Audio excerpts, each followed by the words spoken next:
They say the screams could be heard for miles. Summer 1462.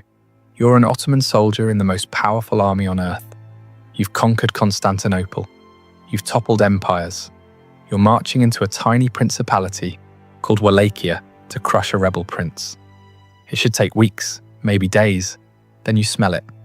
Death, rot, something else you can't quite name. Your column slows, the scouts have stopped moving, and as you round the hill near the capital city, you see it, a forest.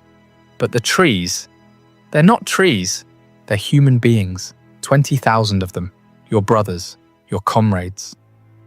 Lifted into the air on wooden stakes, arranged in perfect geometric rows, as far as the eye can see. Some have been dead for weeks, their bodies bloated and black. Others are still moving, still breathing, still screaming. Your Sultan, the man who conquered the Byzantine Empire, takes one look and turns his entire army around. What kind of mind creates something like this? And here's the part that should terrify you. This wasn't madness, it was strategy. Cold, calculated, and horrifyingly effective. The story you think you know about Vlad the Impaler? It's a lie. Not because it didn't happen, but because the truth is so much worse. This is the full account of how one man weaponized human suffering so effectively that it changed the course of empires. And by the end, you'll understand why the real horror wasn't what he did to bodies, it was what he did to minds. Let's start with a question nobody asks. What breaks a human being so completely that they become capable of this? The year is 1442. Vlad is 11 years old. His father, Vlad II Dracul, Vlad the Dragon, has just made a deal with the devil. Not a metaphorical one, a real one, with a name, Sultan Murad II of the Ottoman Empire. The deal is simple. Vlad II gets to keep his throne in Wallachia. In exchange, he hands over his two youngest sons as hostages. Insurance living collateral to guarantee his loyalty. So young Vlad and his brother Radu are torn from their home and delivered into the heart of the Ottoman Empire. Not as prisoners in dungeons, but as guests in the palace at Edirne and later Egriguz. They're given fine clothes, education, military training. They're taught Turkish, Arabic, philosophy, and the Quran. On the surface, it looks like privilege. But here's what the history books gloss over. This wasn't education, it was psychological warfare. Vlad spent his formative years, 11 to 17, watching his captors perfect the art of empire building. He studied how the Ottomans used fear as a governing tool. He witnessed public executions designed not just to punish, but to traumatize entire populations into submission. He learned that terror, when applied with surgical precision, was more effective than any army, and he learned something else. He was utterly powerless. While his younger brother Radu adapted, even forming a close friendship with the Sultan's son, Mehmed, Vlad refused to bend. According to Ottoman court records, he was frequently punished for his defiance. Some accounts suggest he was beaten, possibly tortured.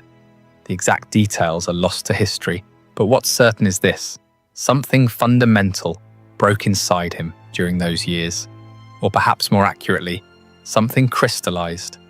He developed what modern psychologists might call a persecution complex, combined with an obsessive need for control, but he channeled it. Every punishment he endured, he studied. Every torture technique he witnessed, he memorized. He was building a mental arsenal, piece by piece. In 1448, after 6 years of captivity, Vlad finally returned to Wallachia. He was 17 years old. 2 months later, his father was assassinated by rival boyars, the nobility who played both sides between the Ottomans and Hungarians. His older brother, Mircea, was buried alive. Vlad was alone, surrounded by enemies, backed by nobody. And here's where the story gets interesting. He didn't just want revenge. He wanted to remake the world in the image of his trauma. He would take everything the Ottomans had taught him about terror and refine it into something they had never seen before. But first, he had to wait. For 6 more years, Vlad lived in exile, plotting, planning, studying military tactics, and political maneuvering, and in 1456, with Hungarian backing, he finally seized the Wallachian throne. The monster was about to be born. If you're fascinated by the documented psychological breaking points that created history's most notorious figures, hit subscribe. We're just getting started with how this broken boy became something far worse than his captors ever imagined. Vlad's coronation feast in 1456 should have been a celebration. Instead, it became the blueprint for everything that followed. He invited the boyar families, the same nobility who had orchestrated his father's murder and buried his brother alive. Hundreds of them arrived in their finest clothes, believing they were there to pledge loyalty to the new prince. The great hall was decorated. Wine flowed freely. Then in the middle of the feast, Vlad stood up and asked a simple question. "How many princes of Wallachia have you lived through?" The older boyars proudly answered, 7, 10. Some claimed to remember a dozen different rulers. They were bragging about their survival, their political savvy, their ability to outlast any prince who sat on the throne. Vlad smiled. Then he gave an order. Every boyar who had answered was arrested on the spot. But here's where you see the methodical mind at work. He didn't execute them. Not yet. Instead, he separated them into 2 groups based on age and health. The older ones, the architects of his family's destruction, they were impaled immediately outside the palace walls. Not quickly. The stakes were carefully inserted to avoid vital organs, ensuring they would die slowly, over hours or days. Their screams provided the soundtrack for what came next. The younger, stronger boyars and their families were stripped of their noble clothes and force-marched 50 miles north to the ruins of Panari Castle. There, they were given a choice that wasn't really a choice: rebuild the fortress with their bare hands or die. For months, they hauled stones up the mountainside. They worked until their hands bled, until their fine clothes rotted off their bodies, until they collapsed from exhaustion. Most died during the construction. The survivors? They were never the same. Vlad had effectively erased the old nobility and replaced them with a new class who owed everything to him and lived in absolute terror of his displeasure. This wasn't just revenge. It was a systematic dismantling of the power structure that had made Wallachia weak. And it revealed something crucial about Vlad's psychology. He didn't just want obedience. He wanted to break people so completely that obedience became their only possible response. But this was still domestic politics. The boyars were Wallachian.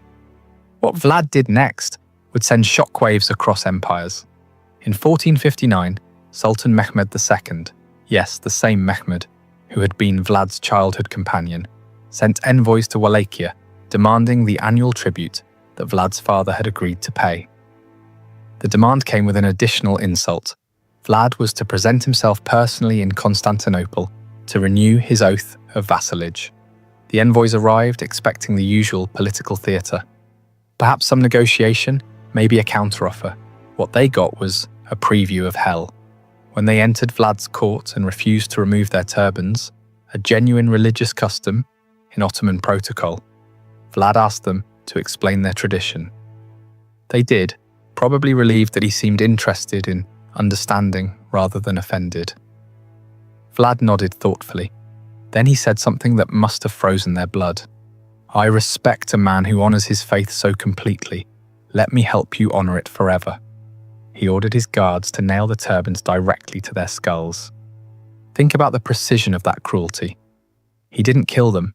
He mutilated them in a way that was both symbolically loaded and medically calculated to ensure they'd survive the journey back to Constantinople. They were walking messages, their screams echoing across the countryside as they fled back to the Sultan.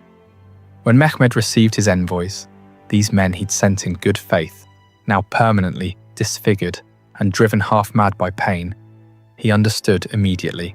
This wasn't the childhood friend he remembered. This was something new, something that had taken the Ottoman lessons in terror and evolved them into something even the Ottomans hadn't imagined. War was now inevitable. But before that war came, Vlad had more messages to send. Here's what most people don't understand about impalement. It wasn't just execution. it was engineering. The common image, a stake driven straight through the torso, would kill almost instantly. That defeats the entire purpose. Vlad's method was far more sophisticated and infinitely more cruel. Based on contemporary medical analyses of the descriptions and surviving Ottoman accounts, here's how it actually worked. First, the victim was laid face down. The stake, carefully selected, rounded at the tip, and thoroughly oiled, was inserted through the rectum. But here's the crucial detail. It was inserted at an angle specifically designed to miss all major organs and blood vessels. The victim was then slowly raised upright, and gravity did the rest. Over the course of hours, or sometimes days, their own body weight would force the stake gradually upward through their torso. The path was calculated to avoid the heart, lungs, and major arteries. In some documented cases, the stake would eventually emerge through the shoulder or chest, but the victim could remain alive for up to 3 days. Why this method? Because Vlad understood something that modern psychological warfare experts now confirm. Witnessing prolonged suffering is exponentially more traumatizing than witnessing quick death. A battlefield beheading is horrific but brief. Impalement was a performance that lasted days, complete with screams that could be heard across entire valleys. But the physical act was only one component. The real genius, if we can use such a perverted word, was in the staging. When Vlad impaled victims, he did it in public squares, along major roads, outside city gates, anywhere that would maximize visibility. He understood that word of mouth and rumor would multiply the psychological impact far beyond the actual number of victims. One impalement witnessed by 100 people would create 100 storytellers, each of whom would tell 100 more. And he refined the symbolism constantly. Stakes were different heights based on rank, peasants near the ground, nobles higher, the highest reserved for enemy commanders. This created a grotesque visual hierarchy that reinforced his message: everyone has a place in my world, and everyone will suffer according to their station. In some accounts, he arranged impaled victims in geometric patterns: circles, stars, concentric rings. This wasn't random sadism, it was a demonstration of control. It said, I have so much power that I can turn human suffering into art. There's a German pamphlet from 1462, admittedly propaganda, but based on eyewitness accounts from Saxon merchants in Wallachia, that describes Vlad dining among the impaled. He allegedly had a table set up in the middle of a field of stakes, ate his meals surrounded by dying men, and seemed to enjoy the experience. Whether this specific incident happened exactly as described is debatable, but what's not debatable is the psychological message: I am so far beyond your understanding of human behavior that your horror doesn't touch me. The Saxons, who had their own complicated relationship with Vlad, circulated these pamphlets widely. They were some of the first mass-produced horror stories in European history, complete with woodcut illustrations. These images, crude but effective, spread across Europe and cemented Vlad's reputation. But here's the question nobody was asking. Was any of this working? Was terror actually an effective military strategy? Or was Vlad just a sadist with power? The answer came in the summer of 1462, and it would prove that Vlad's methods weren't just effective, they were devastatingly so. Sultan Mehmed II had finally had enough. By early 1462, Vlad had not only refused to pay tribute, but had launched raids deep into Ottoman territory south of the Danube. In one particularly brutal campaign, he crossed into Ottoman lands with a small force and, according to his own letter to the Hungarian king, killed over 23,000 people. He even kept a body count, categorizing victims by age and gender. Mehmed, who had conquered Constantinople at age 21, who had crushed rebellion after rebellion, who commanded the most powerful military machine on earth, decided to personally handle the Wallachian problem. In the spring of 1462, he assembled an army estimated between 60,000 and 90,000 men. The exact number is lost to history, but even conservative estimates put it at more than triple Walachia's entire military-age male population. This wasn't an invasion, it was an extermination. Vlad had maybe 20,000 to 30,000 men total, many of them peasant conscripts with minimal training. A conventional battle would be a massacre. So Vlad did what he'd been planning since childhood. He refused to give them a conventional battle. As the Ottoman army entered Wallachia, they found nothing. Empty villages, poisoned wells, burned fields. Every potential source of food and water had been systematically destroyed. Vlad had ordered his own people to abandon their homes and retreat into the forests and mountains, taking their livestock with them. The Ottoman supply lines stretched longer and longer, and then the night raids began. These weren't typical skirmishes. Vlad had trained specialized units in guerrilla warfare. Small groups of men, maybe 50 to 100, would strike Ottoman camps in the dead of night, killing sentries, setting fires, and disappearing before any organized response could form. They targeted supply wagons, pack animals, ammunition stores. The goal wasn't to defeat the army, it was to make them paranoid, exhausted, and demoralized. But the masterpiece came on the night of June 17th, 1462. Vlad had learned from captured Ottoman soldiers that Sultan Mehmed himself was camped near Targovishte with his personal guard, the elite Janissaries. This was an opportunity that would never come again. Vlad personally led a force of about 10,000 men in what became known as the night attack. Under cover of darkness, they infiltrated the massive Ottoman camp with one objective: kill the Sultan. Contemporary accounts describe absolute chaos. The Wallachians were dressed in captured Ottoman uniforms and knew enough Turkish to cause confusion. They set fire to tents, stampeded horses, and specifically targeted the section of camp where the Sultan's pavilion stood. They came within yards of Mehmed himself. Some historians believe Vlad and the Sultan were briefly in visual contact across the burning camp, but the Janissaries held, forming a defensive circle around their leader. After hours of close-quarters combat, Vlad realized he couldn't break through. He ordered a retreat, and his men vanished back into the night as suddenly as they'd appeared. The Ottoman casualties were relatively light, maybe 2,000 killed, though Ottoman sources downplay the numbers. But the psychological damage was catastrophic. The Sultan of the Ottoman Empire, in the middle of his own army, had nearly been killed by a vastly outnumbered enemy who struck from nowhere and disappeared like ghosts. Mehmed's commanders were rattled, his soldiers were exhausted, and they were still weeks away from Constantinople, marching through a dead landscape where every shadow might hide an enemy. Then they reached the capital, and they saw what Vlad had been preparing for them. No written description can fully capture what Mehmed's army encountered on the approach to Targovishte in late June 1462. But we can try. Imagine you're an Ottoman soldier. You've been marching for weeks through scorched earth. You're hungry, exhausted, and jumpy from constant night raids. You haven't seen the enemy in days. They've just vanished. That should be a good sign. It feels like a trap. As you approach the Wallachian capital, the smell hits first. If you've ever smelled a dead animal rotting in summer heat, multiply that by thousands, then add the sweet, sick-making odor of decomposing human flesh. It's so thick you can taste it. Then you see the stakes, the first one, then 10, then 100. Then you realize there is no end. They stretch to the horizon in every direction.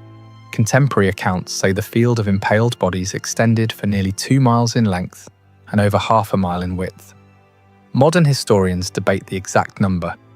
Ottoman sources, probably minimizing for propaganda reasons, claim 10,000. Wallachian and Hungarian sources claim up to 20,000. The truth is probably somewhere between 15,000 and 20,000 impaled bodies. But here's what makes your skin crawl. This wasn't random. The stakes were arranged in precise geometric patterns, concentric circles radiating out from the capital height ordered rows. In some sections they formed star patterns, visible from elevated ground. Vlad had spent weeks possibly months, preparing this. He'd captured Ottoman soldiers and sympathizers from earlier raids and border skirmishes. He'd kept them alive specifically for this purpose. Some of the bodies had been dead for weeks, rotting in the summer heat. Others had been impaled more recently, and some, according to multiple sources, were still alive. The Byzantine chronicler Leonikos Chalkokondylis, who interviewed eyewitnesses, wrote that the moaning of the dying could be heard across the entire field. Some had been impaled for days, their bodies slowly consuming themselves, too weak to scream but still conscious. The Ottoman troops, hardened veterans who had conquered cities and slaughtered countless enemies, reportedly began vomiting. Some refused to advance further. Others started deserting in the night, willing to risk execution rather than continue through this nightmare. And at the center, on the tallest stake of all, was Hamza Pasha, a high-ranking Ottoman commander captured in an earlier skirmish. His body, dressed in the remnants of his military finery, was positioned directly facing the route of the Sultan's approach, a personal message from Vlad to Mehmed. "This is what I do to your best men. Imagine what I'll do to you." Sultan Mehmed II, remember, this is the man who watched Constantinople's walls crumble under his cannons, who had ordered his own share of executions and massacres, reportedly stopped his horse and stared in silence for several minutes. Different sources record different versions of his response, but the most widely accepted comes from Chalkokondylis. It is not possible to deprive of his country a man who has done such great deeds, who knows how to put his power to such use. A man who had done such things was worth much. This wasn't praise, it was recognition. The Sultan was acknowledging that he was facing something he didn't fully understand, a mind that had taken Ottoman methods and evolved them into something even the Ottomans couldn't match. The military situation was already deteriorating. Supply lines were overstretched. The scorched earth tactics had worked. The night raids had destroyed morale. The Sultan's own commanders were advising retreat. But the forest of the impaled was the psychological breaking point. It proved that conventional military thinking didn't apply here. Vlad wasn't trying to win battles, he was trying to break minds, and it was working. Within days, Mehmed ordered a general retreat. He left a contingent under Vlad's younger brother Radu to continue harassing Vlad, but the Sultan himself withdrew with the main army. The most powerful military force in the world had invaded a tiny principality with overwhelming numbers and been turned back not by military defeat, but by sheer psychological warfare. Vlad the Impaler had won. But the story doesn't end there, because what comes next reveals the ultimate tragedy. That terror, however effective in the short term, always devours its wielder in the end. You'd think that turning back the Ottoman Empire would make Vlad a hero in Christian Europe. In some ways it did. The Hungarian king and the Pope praised his defense of Christendom. But here's what they didn't understand. Vlad couldn't turn it off. The methods that defeated the Ottomans didn't stop with the Ottomans. He used them on everyone. By late 1462, Vlad was impaling Wallachian merchants for price gouging. He was impaling boyars suspected of disloyalty based on rumours. He was impaling entire villages for minor infractions. The tool he'd forged to defeat a superior enemy had become his only tool for everything. His political position deteriorated rapidly. His brother Radu, backed by Ottoman gold and soldiers, positioned himself as the sane alternative. Hungarian support evaporated as Vlad's increasingly erratic behaviour alienated his allies. By November 1462, just months after his greatest triumph, Vlad was forced to flee into Hungarian territory. And here's the bitter irony. He was imprisoned by his supposed ally, King Marius Corvinus of Hungary, on charges that remain murky to this day. Some sources say Matthias fabricated letters to make Vlad look like he was negotiating with the Ottomans. Others suggest Vlad had become such a liability that even his Christian allies wanted him gone. He spent 12 years in Hungarian captivity, not the brutal imprisonment of his Ottoman youth, but house arrest in comfortable quarters. He He even married a Hungarian noblewoman and had children. By all accounts, he was a model prisoner, but in 1476, opportunity returned. Wallachia had devolved into chaos under a series of weak rulers. Moldavia's prince, Stephen the Great, helped orchestrate Vlad's return to the throne, backed by Hungarian and Moldavian troops. Vlad reclaimed his throne in November 1476. He had maybe 2 months to rule. In December 1476 or January 1477, the exact date is lost, Vlad was killed in battle against an Ottoman force near Bucharest. The circumstances are murky. Some sources say he was killed by his own men, either through treachery or because they mistook him for an enemy in the chaos. Others say he was overwhelmed by Ottoman soldiers. What's certain is the aftermath. His head was cut off, preserved in honey, and sent to Sultan Mehmed in Constantinople as proof of death. After everything, the terror, the impalement, the psychological warfare, Vlad ended up as a trophy, displayed for mockery in the capital of the very empire he'd fought his entire life. His body was allegedly buried at Snagov Monastery on an island in Romania. Excavations in the 1930s found a tomb, but it was empty. To this day, no one knows where Vlad's actual remains are. So what do we do with this story? In Romania, Vlad is often celebrated as a national hero, a brutal but effective leader who stood against overwhelming odds and preserved independence. There are statues of him. His face appears on tourist merchandise. To the rest of the world, especially after Bram Stoker's 1897 novel, Dracula loosely borrowed his name and history, Vlad became synonymous with vampirism and supernatural evil, which, in a perverse way, lets us off the hook. It's easier to think of him as a monster, something inhuman, than to confront the real horror. Because the real horror is this: everything Vlad did was human, painfully, terrifyingly human. He wasn't born a monster. He was created by a system that taught him that power comes through terror, that survival requires absolute ruthlessness, that empathy is weakness. And he took those lessons and refined them to their logical extreme. The Forest of the Impaled wasn't madness. It was applied psychology. The night attacks weren't random violence. They were precision military strategy. Every impalement, every mutilation, every public display of suffering was a calculated move in a larger game. And here's what should keep you awake at night. It worked. Against impossible odds, using nothing but calculated terror, Vlad turned back an empire. He proved that fear, properly weaponized, could accomplish what armies couldn't. The question isn't whether Vlad was evil. That's obvious. The question is, what does it say about human nature that this method was so effective? And what other calculated horrors are hiding in history's shadows, waiting to teach us lessons we'd rather not learn? If you want to keep uncovering the uncomfortable truths that textbooks bury, subscribe. Because history's darkest chapters aren't just about what happened. They're about understanding why it worked. And that's the knowledge we can't afford to forget.